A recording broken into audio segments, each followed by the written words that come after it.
Hi, this is for the preliminary round, and thank you. Before Spencer Height shot over 5 people, he shot his girlfriend first. According to 12 News, published in 2022, it stated that 70% of mass shootings involve domestic violence. This is due to the fact that toxic masculinity is present within their behavior, and they want to take it out on women.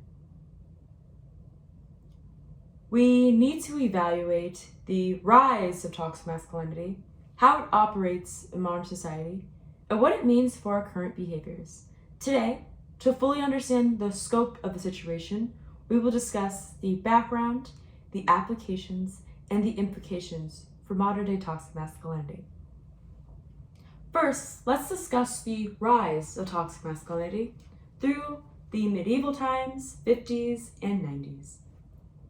In the medieval times, a knight was considered a high-status man. According to Aletheia 2021, it stated that a knight was a person who was of high status during the time that received better quality food than the regular peasant or serf. According to a Love to Know article published in 2021, it stated that a high-status man in the 50s was a man who had a high-paying job, married, kids, and a big house. Men were not expected to take care of the kids, however, few did.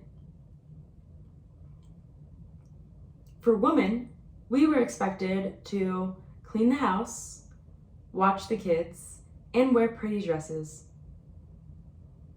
The sons and daughters were expected to mimic the same roles as their parents.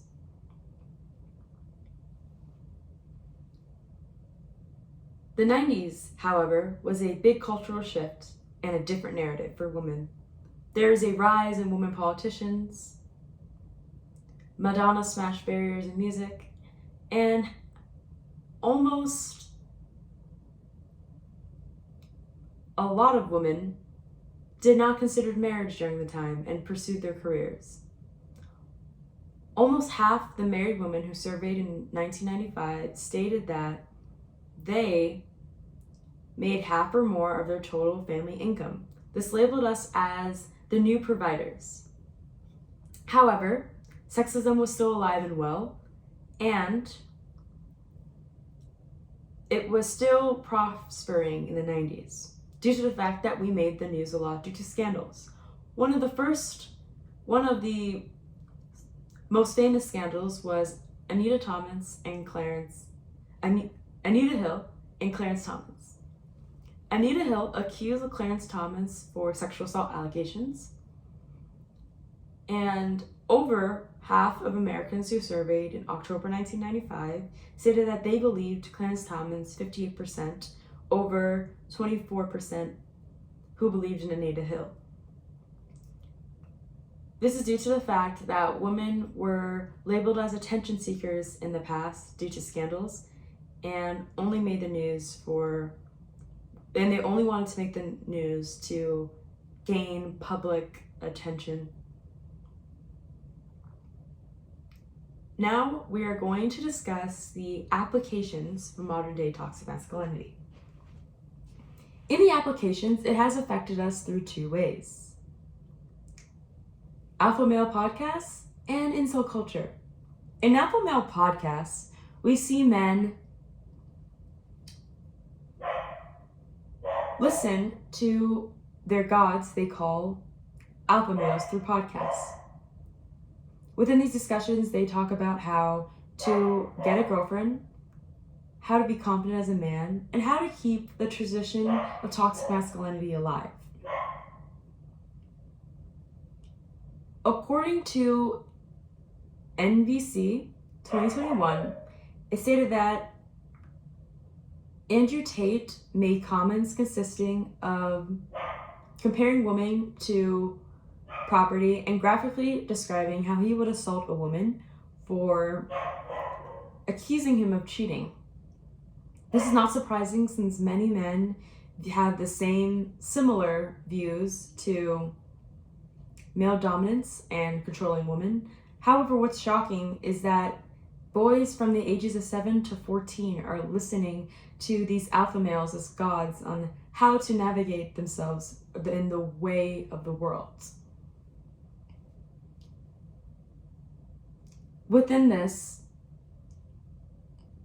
according to The Guardian, published in 2021, it stated that a young mom was worried that her son was listening to Andrew Tate's claims on women due to the fact that she saw his watch history in his computer history. In his computer history, she saw Andrew Tate's name listed.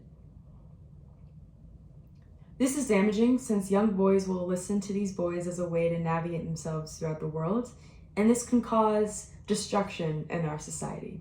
Now we are going to discuss what will happen if young boys listen to alpha males as a way of life. An incel is someone who is involuntary celibate due to the fact that they cannot engage in sexual activities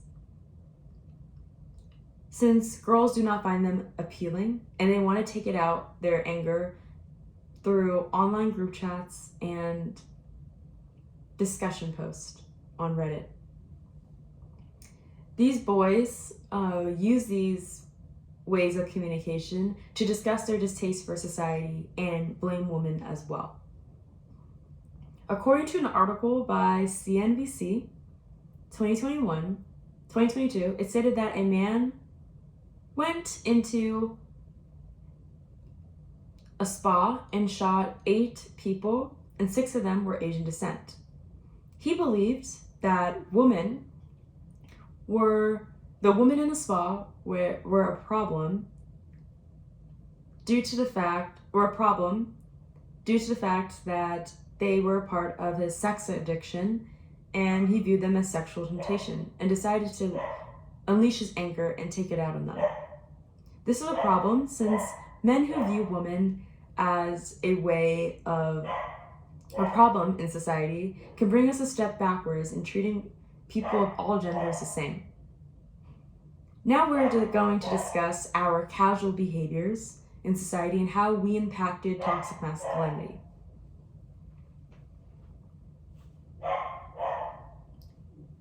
The 2 ways toxic masculinity has existed through our implications of society is through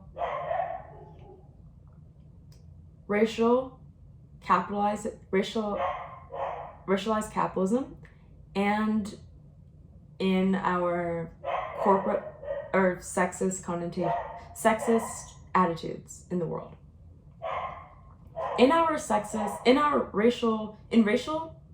Racialized capitalism, we have decided to, universities, public universities especially, made sure that they decided to Photoshop minorities into their brochures in order to market their school as diversity approved. This is bad since minorities are only viewed as a way of making sure their school is not racist in any way. According to Vox 2019, they do this in order to make sure more minorities apply to their schools, and so no one questions them on any racial injustice that happens in school grounds, because they have accepted more Black students in their public universities. Another way toxic masculinity has ridden our lives is through, in our casual behaviors. In corporate offices, they're known to make the temperatures go down, temperatures cold, due to the fact that they want men to wear their full suits, even though women are known for wearing skirts in corporate offices. This is a sexist connotation that's placed in our society that we allow. In conclusion, we discussed the background, applications, and implications of toxic masculinity and we now know what we do to impact it. Thank you.